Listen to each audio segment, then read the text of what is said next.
भाज्या असतील, फळं असतील, या संदर्भात वातावरणातला बदल, अवकाळी पाऊस, गारपीट याच्यामुळे आणि विशेषतः ते नाशिकमध्ये येतात, द्राक्षामध्ये तर आपण दरवेळेस अशा प्रकारचे प्रश्न त्या ठिकाणी बघतो आणि म्हणून आपण नक्कीच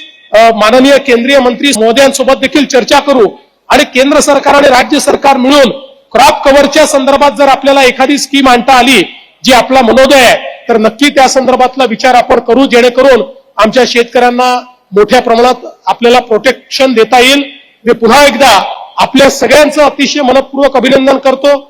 ज्यांनी या ठिकाणी पार्टिसिपेट केलं त्यांचं सगळ्यांचं अभिनंदन करतो आणि मला अपेक्षा आहे की आज शेवटचा दिवस याचा आहे, पण आवश्यकता असेल तर एखाद दिवस वाढवून